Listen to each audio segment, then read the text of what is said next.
প্রায় 2 দশক ধরে সিরিয়া শাসন করেছেন বর্তমান প্রেসিডেন্ট বাশার আল আসাদ। ক্ষমতা গ্রহণের পর স্বৈরশাসক হয়ে ওঠেন তিনি। তার শাসনামলেই দীর্ঘ গৃহযুদ্ধে ধ্বংসস্তূপে পরিণত হয় সিরিয়া। মানবাধিকার লঙ্ঘনের অভিযোগও ওঠে আসাদের বিরুদ্ধে। আন্তর্জাতিক সমালোচনা উপেক্ষা করেই শাসন টিকিয়ে রাখতে মরিয়া ছিলেন তিনি। রাশিয়া ও ইরানের সহায়তায় সিরিয়ার বেশিরভাগ অংশে নিয়ন্ত্রণ প্রতিষ্ঠা করেছিলেন আসাদ।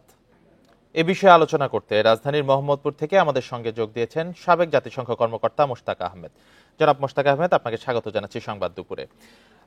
বাশার আল আসাদ পালিয়ে যাওয়ার পর সিরিয়ার ভবিষ্যৎটা আসলে কি হতে পারে? দীর্ঘদিন ধরে গৃহযুদ্ধ চললেও আমরা যেটা দেখলাম, মাত্র কয়েকদিনের মধ্যেই সরকারি বাহিনীর পরাজিত হলো, অনায়াসে দখল করে নিল বিদ্রোহীরা। তো এর কারণ কি হতে পারে বলে আপনি মনে করেন?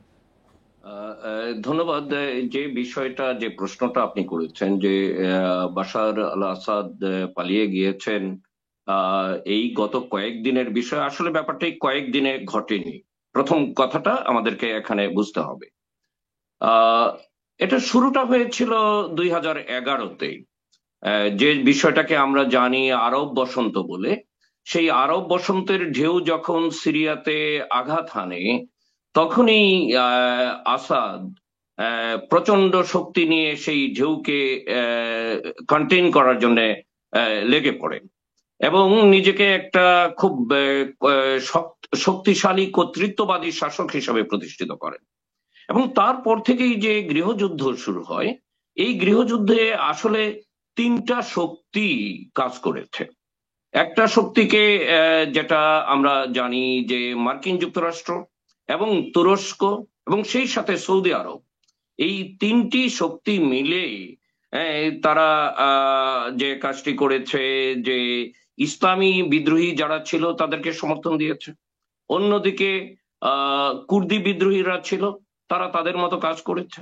হ্যাঁ, এবং আসাদ নিজে। আর আসাদ সমর্থনটা পেয়েছেন মূলত রাশিয়া এবং ইরানের কাছ থেকে। তো আমরা যদি গত কয়েক বছরের বৈশ্বিক অবস্থাটা দেখি, তাহলে দেখব যে 2022 সন থেকে ইউক্রেন যুদ্ধ শুরু হয়েছে এবং রাশিয়া তার অনেকটুকু মনোযোগ তারা ইউক্রেনের দিকে ধাবিত করেছে।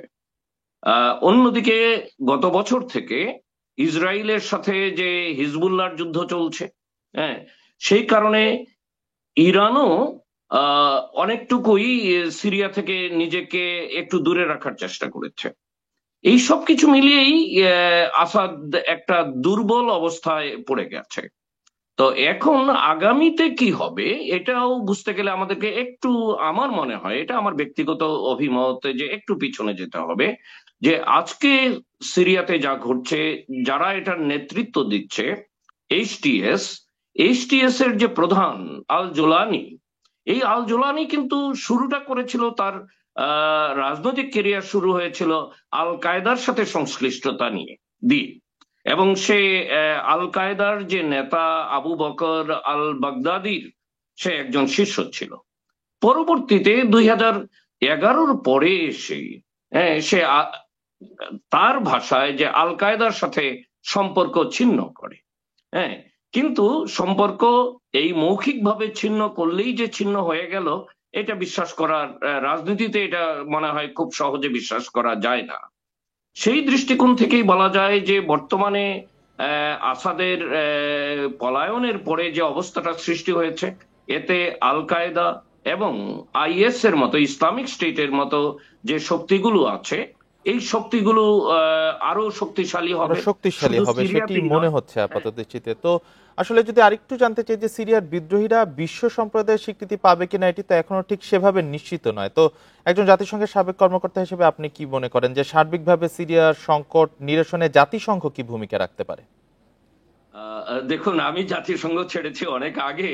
তো তবে সাধারণভাবে যে কথাটা আমি মনে করি, যে জাতিসংঘের স্বীকৃতি অনেকগুলো ফ্যাক্টরের উপর নির্ভর করে। এর মাঝে আমাদের নিরাপত্তা পরিষদ রয়েছে, রয়েছে ভেটো প্রদানকারী রাষ্ট্রসমূহ।